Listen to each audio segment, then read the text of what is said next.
ऐसे बजा रहा हूँ, बताता हूँ क्यों।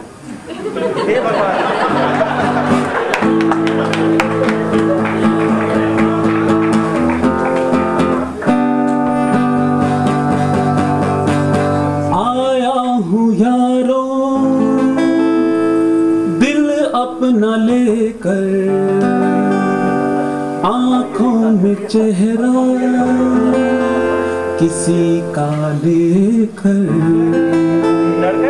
कोई न कोई मेरा भी होगा यहीं पे कहीं छुपा ही होगा। अरे ऐसा जख्म दिया है जो ना फिर भरेगा, हर हसीन चेहरे से ये दिल डरेगा। हम तो जान देकर यूं ही मर मिटे थे, सुन लो ए हसीनो ये हमसे अब ना होगा ऐसा जख्म दिया। अच्छा, अब आप लोगों के मन में चल रहा होगा कि भाई इस लड़के ने ये मतलब गाना क्यों गाया। आपने इंडियन लाफ्टर चैलेंज देखा होगा, कॉमेडी सर्कस देखा होगा, वहाँ खूबसूरत खूबसूरत लड़कियां आती हैं इंट्रोडक्शन देने, आदमी का मन पहले ही अच्छा हो जाता है, आज तो परफॉर्मेंस ऐसी दूंगा, इसी को पटाना है। अब यहाँ मेरा इंट्रोडक्शन देखकर कौन आया था? अब आप ये बताओ, मतलब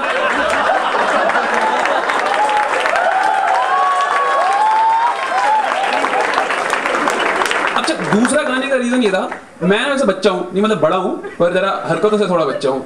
तो क्या है कि जब मैं ऑडिशन देने आया था, मैंने अपनी टीम में जाकर ना ऐसे शेर की तरह, ओए मैंने दो चीज में, सिंगिंग में और जगह कॉमेडी में दिया है ऑडिशन।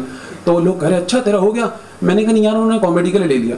तो मेरी टीम वालों को ना शायद ये लगा ये सारा गा रहा होगा और ये गा तो पाया नहीं, वो उन्हें लगा होगा ये स्टैंड अप ही करेगा। तो मैं इस तरह अपना ईगो सेटिस्फाई कर रहा था कि मुझे गाना भी आता है।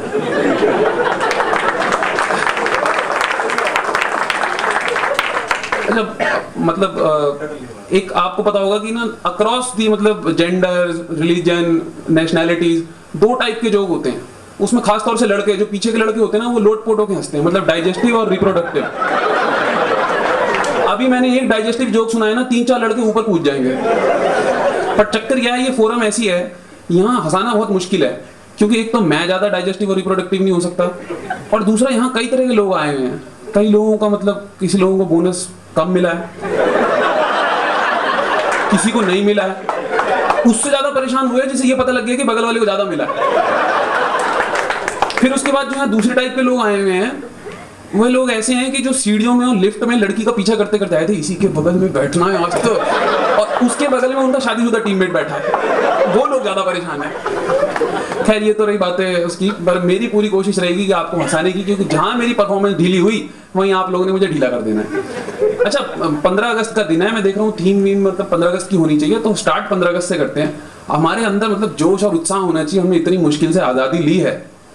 पर आजकल आप देखोगे मतलब Valentine's day, friendship day, love day, एक तो हम सारे अटरम फटरम जितने भी लोग लिस्ट में होते हैं मोबाइल में, सबको मैसेज वाला भेज देते हैं।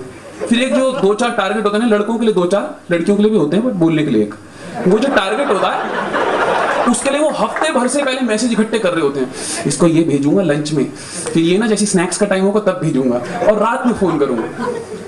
15 अगस्त और 26 जनवरी, ठीक है, इसके लिए जब तक आपको कोई दोस्त एसएमएस भेज के जलील ना करे ना, अबे फ्रेंडशिप डे के एसएमएस तो बहुत भेजता है, इसको भी भेज दिया कर, तब तक हम हिल के नहीं देते, नहीं करेंगे।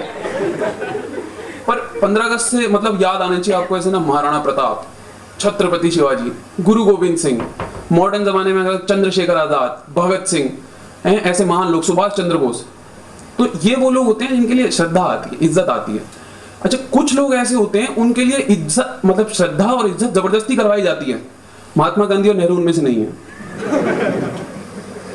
फिर कुछ लोग ऐसे होते हैं कि वो लोग जैसे बेचारे भगवान को प्यारे हो गए, ऐसे बोलना नहीं चाहिए, पर अगर वो वापस आ जाए ना, उन्हें खुद यकीन नहीं होगा, ओ यार इतनी इज्जत मुझे मिल रही है, मैंने तो ऐसा कोई काम ही नहीं किया था। अभी पिछले दिनों मेरे को BR अम्बेडकर मिल गए, वो कह रहे यार मैंने तो इंजीनियर्स की तरह कट कॉपी करके कॉन्स्टिट्यूशन बनाया था, इन लोगों ने हर जगह मेरी मूर्ति लगा रखी है, ऐसा क्या काम कर दिया कि छुट्टियां देनी पड़ रही हैं। अच्छा, इसके अलावा मॉडर्न जमाने में हमारे अलग तरह के नेता हैं, मतलब जैसे हमारे मनमोहन सिंह जी हैं, इनके लिए भी आदर आता है, श्रद्धा आती है, बहुत ही पढ़े लिखे इंसान, बड़े नेक सज्जन, पर ये पता नहीं पॉलिटिक्स में सिर्फ लालच के चक्कर में बैठे हैं, वो सब में होता है। मतलब आप ये लगाइए, बेचारे इतना सुनते हैं इधर उधर, ये भूल जाते हैं कि मैं प्रधानमंत्री हूँ, कोई भी आके धमका जाता है, कोई भी धमका जाता है। अभी पिछले दिनों आमिर खान की एक गजनी फिल्म रिलीज हुई, मनमोहन सिंह जी बहुत खुश, इन्होंने कहा पहली बार किसी ने मेरे काम की चीज करी।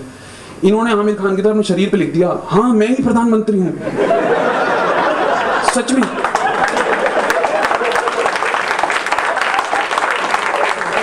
अच्छा, दूसरा पॉइंट कमाल का था, वो सब जानते हैं पर बताना तो पड़ेगा ही।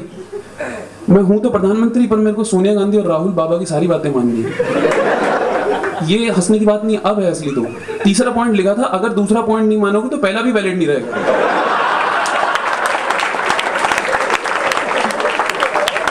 ये तो ही नेताओं की बातें। अभी जब मैंने महापुरुषों का नाम लिया था, महाराणा प्रताप, छत्रपति शिवाजी, इनके पुतले लगाए जाते थे। आजकल लोग जिंदा रहते रहते ही अपने पुतले लगा रहे हैं।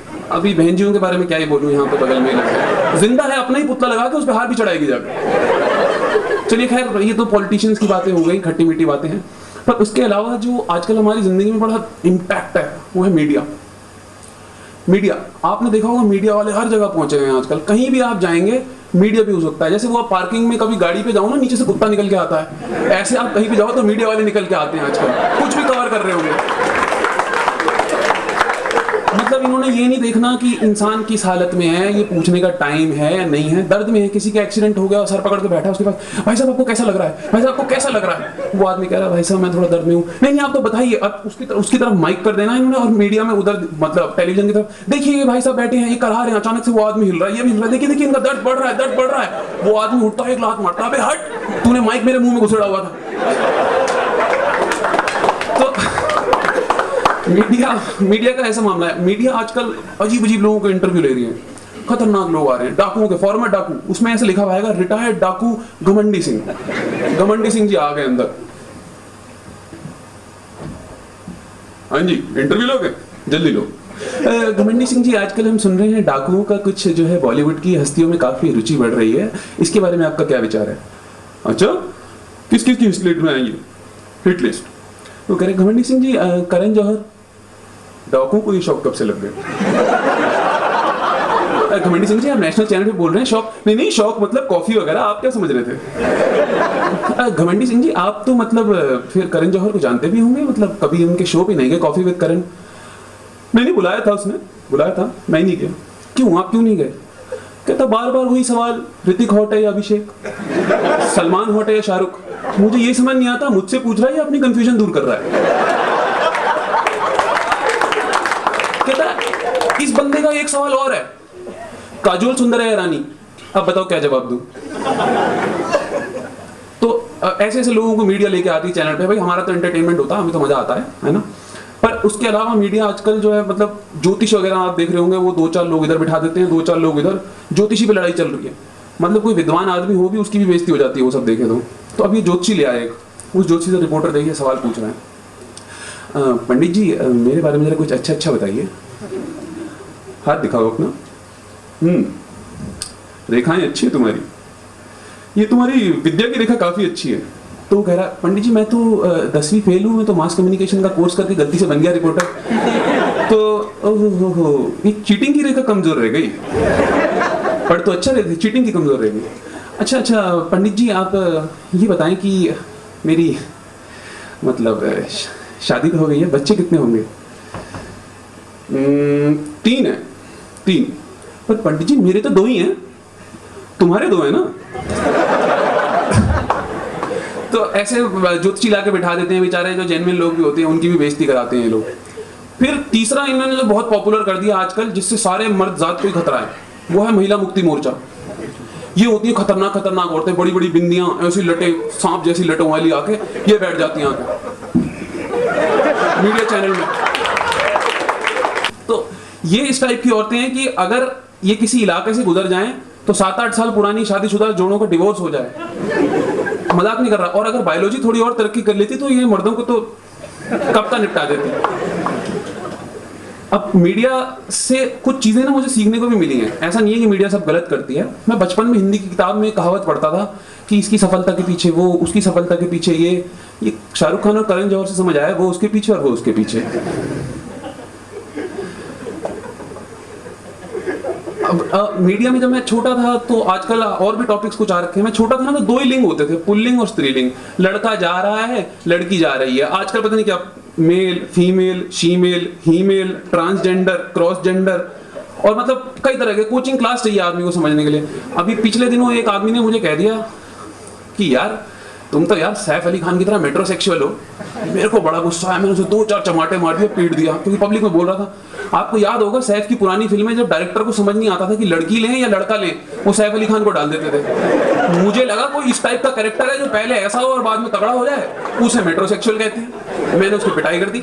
बाद में पता लगा मेट्रोसेक्सुअल का मतलब वो लड़का जो जरा साफ सुथरा रहता हो, बन ठन के रहता हो, वो मेट्रोसेक्सुअल होता है। मैंने कहा सॉरी भाई, मुझसे गलती हो गई।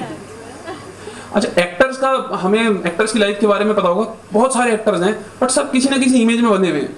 जैसे आपको याद होगा जो हमारे थे गुलशन ग्रोवर और रंजीत, इन्होंने कभी जिंदगी में अच्छे काम नहीं करे। इनकी फिल्म में एंट्री कुछ गंदा सा सीन करते हुए होती थी और वो 10-5 औरतें वो हर फिल्म में सेम होती थी। उनका सिर्फ एक काम होता था, बचाओ बचाओ, और रंजीत आके यूं, और वो ऐसे गुलशन ग्रोवर हर फिल्म में ऐसे ही एक्सप्रेशन देते थे। फिर दूसरे आजकल हमारे एक नए हीरो हैं, वो नए सीखे हैं अभी, तुषार कपूर, चुप रहना सीख गए हैं। उस बंदे का जिंदगी में एक ही डायलॉग फेमस हुआ है और हो पाएगा, माया यो।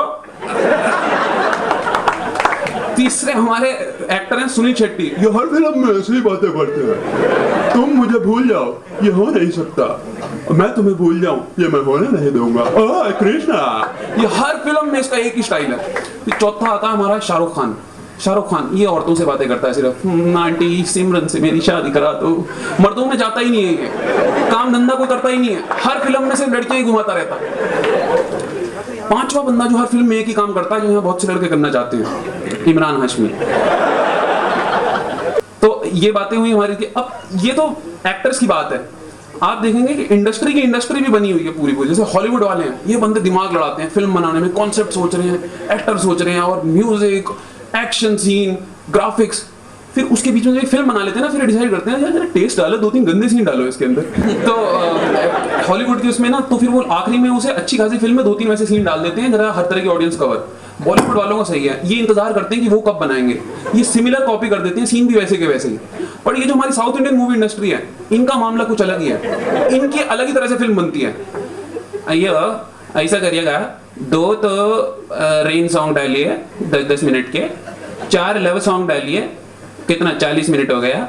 अब एक काम करिए, आप 4 डांसिंग सीक्वेंस डालिए, 1 घंटा हो गया। अब 3 रेप सीन डालना भाई, ये बहुत जरूरी है। 1 घंटे का एक्शन, वो बंदा कह रहा है सर 2.5 घंटे तो हो ही गए, मूवी में स्टोरी भी तो डालो। अच्छा एक काम करो, एक्शन आधा घंटा कम कर दो, पर रेप सीन और रेन सॉन्ग कम नहीं होना चाहिए भैया। Thank you.